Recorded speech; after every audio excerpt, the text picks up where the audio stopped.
नमस्कार दोस्तों। मार्स एक डेड प्लेनेट है, या कम से कम ये लगभग मरा हुआ है। मंगल ग्रह का वायुमंडल बहुत पतला है, जो लगभग पूरी तरह से विषैले कार्बन डाइऑक्साइड से बना है, और इसका चुंबकीय क्षेत्र इतना कमजोर है कि लाल ग्रह पर किसी भी चीज के जीवित रहने की संभावना बहुत कम लगती है। लेकिन मंगल ग्रह हमेशा से ऐसा नहीं था। हालांकि लेकिन इसे अपने पहले जैसे गौरव हासिल करने का एक तरीका हो सकता है, जो कहीं न कहीं इसके अपने कोर से जुड़ा हुआ है, जो कि फिलहाल बहुत ही ठंडा है।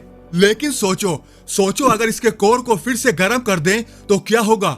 आज की इस वीडियो में हम इसी सवाल के जवाब को जानने की कोशिश करेंगे। तो चलिए शुरू करते हैं।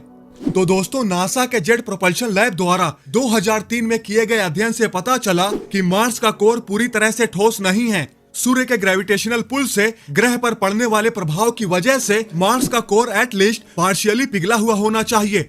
संभवतः इसका या तो लिक्विड आउटर कोर है या पूरी तरह से लिक्विड कोर है। पहला वाला पृथ्वी की तरह है, जिसमें एक सॉलिड इनर कोर और लिक्विड आउटर कोर है। इस लिक्विड आउटर कोर का मोशन कन्वेक्शन करंट क्रिएट करता है, जो हीट को डिस्ट्रीब्यूट करता है, और इसके रोटेशन की वजह से एक चुंबकीय क्षेत्र बनता है। पृथ्वी का चुंबकीय क्षेत्र सोलर विंड को हमारे वायुमंडल को नष्ट करने से रोकता है, जिससे ग्रह पर जीवन कायम रहता है। और पृथ्वी के मेंटल में कन्वेक्शन, जो आउटर कोर के ऊपर स्थित है, वो टेक्टोनिक प्लेट्स के मूवमेंट के लिए जिम्मेदार हैं। ये टेक्टोनिक प्लेट्स प्लैनेट के क्रस्ट के बड़े स्लैब्स होते हैं, जिनके मूवमेंट की वजह से ही ग्रह पर ज्वालामुखी और भूकंप आते हैं। और जैसा कि हम जानते हैं कि मंगल ग्रह पर भी कभी टेक्टोनिक एक्टिविटी थी, और जिस वजह से इसका कोर एक्टिव रहा होगा। मंगल ग्रह पर वॉल्केनोज भी हैं, और इसके अतीत में भूकंप या फिर यूं कहें मार्स क्वेक के आने के सबूत भी हैं। सौर मंडल का सबसे बड़ा वॉल्केनो ओलंपस मॉन्स मंगल ग्रह पर ही मौजूद है।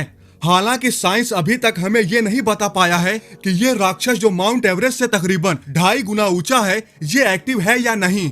लेकिन इस बात के ठोस सबूत हैं कि मार्स की सरफेस के नीचे कन्वेक्शन हो सकता है। लेकिन मार्स के लिए अपने वायुमंडल को बनाए रखना ये काफी नहीं है। वास्तव में मार्स का वायुमंडल पृथ्वी के वायुमंडल से 100 गुना तक पतला है, और ये किसी भी ग्रह के रहने योग्य होने में सबसे बड़ी बाधा है। इसका मतलब है कि अगर कभी मनुष्य वहां पर जाते हैं तो हमें या तो एम्बिशियस और करंट में अनवर्केबल टेक्नोलॉजीज के साथ पूरे ग्रह को पृथ्वी जैसा बनाना होगा, या हमें जोखिम भरे आर्टिफिशियल घर बनाने होंगे, जहां किसी भी समय किसी भी तरह की चीजें गलत हो सकती हैं, जिससे अंदर रहने वाले लोगों की मौत हो सकती है। जैसा कि हम जानते हैं कि मंगल ग्रह का चुंबकीय क्षेत्र पृथ्वी की तुलना में बहुत कमजोर है। इसकी एक वजह यह भी है इसका साइज। दरअसल कुछ एक्सपर्ट्स का मानना है पृथ्वी के लगभग आधे डायामीटर के साथ अपने प्राइम टाइम में भी ये पृथ्वी की इंटरनल हीट का केवल 10 से 15% के साथ बना था।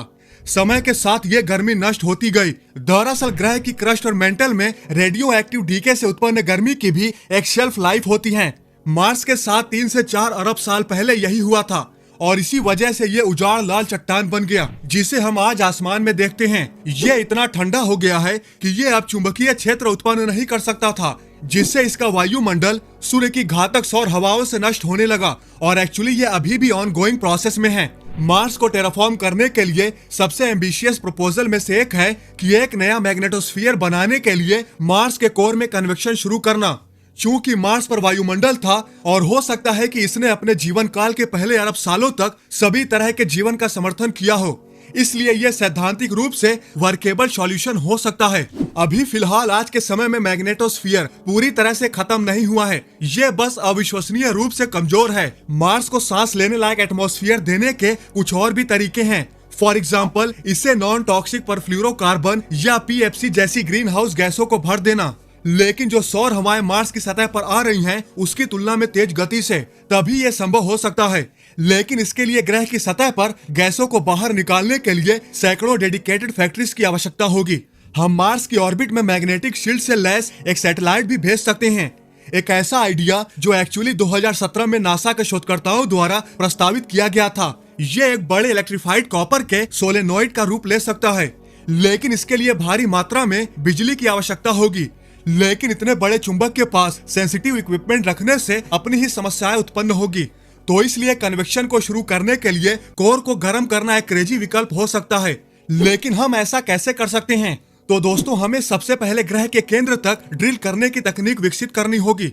हालांकि फिलहाल इतनी कम मात्रा में कन्वेक्शन के साथ भी मार्स का इनर पार्ट बहुत ज्यादा गर्म होगा, इसलिए हमें अविश्वसनीय तापमान और दबाव को झेलने में सक्षम धातु की आवश्यकता होगी। अगर मान लो हम किसी भी तरह से ड्रिल करते करते मार्स के कोर तक पहुंच भी जाएं, तब भी हमें कोर को गर्म करने के लिए कुछ संसाधनों की जरूरत होगी, जैसे कि ह्यूज न्यूक्लियर बॉम्ब का यूज करना।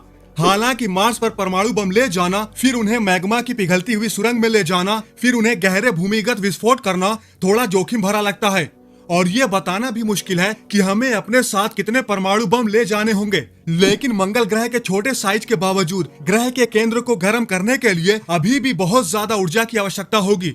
संभवतः पृथ्वी पर हमने जितनी भी ऊर्जा का यूज किया है उससे कहीं ज्यादा।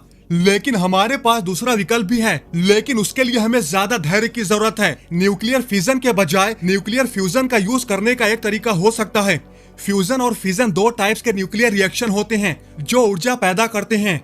फिजन का यूज हमारे स्टैंडर्ड न्यूक्लियर पावर प्लांट में किया जाता है, जबकि फ्यूजन वो प्रोसेस है जो किसी तारे के केंद्र में होता है, जिसका यूज हम अभी तक बिजली उत्पन्न करने के लिए भी नहीं कर पाए हैं।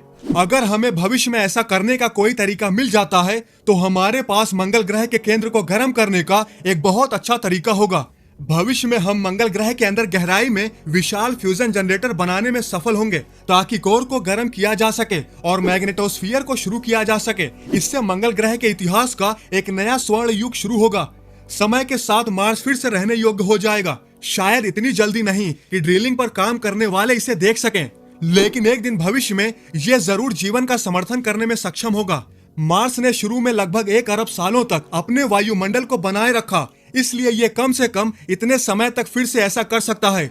हालांकि दोस्तों, एक और संभावना भी है। चूंकि मंगल ग्रह 4.5 अरब साल पहले सौर मंडल के उदय के समय अपने आप बना और अपने आप कन्वेक्शन का प्रोसेस शुरू कर दिया, इसलिए इस बात की बहुत कम संभावना है कि यह बिना किसी हस्तक्षेप के फिर से स्वाभाविक रूप से ऐसा करना शुरू कर दे। कोर में नेचुरली होने वाला क्रिस्टलाइजेशन पोटेंशियली कन्वेक्शन को प्रभावित कर सकता है और इवेंचुअली मार्स के चुंबकीय क्षेत्र को फिर से चालू कर सकता है। हालांकि एक छोटी सी संभावना है, लेकिन यह असंभव भी नहीं है। वैसे आप लोग इस बारे में क्या सोचते हैं, हमें कमेंट करके जरूर बताएं। तो दोस्तों, आज की इस वीडियो में बस इतना ही। आई होप आपको यह वीडियो जरूर पसंद आई होगी। अगर आपको यह वीडियो पसंद आई है तो लाइक और शेयर करना न भूलें, और ऐसी ही इंटरेस्टिंग वीडियो देखने के लिए हमारे चैनल को सब्सक्राइब करना तो बिल्कुल भी न भूलें। तो मिलते हैं नेक्स्ट वीडियो में। जय हिंद।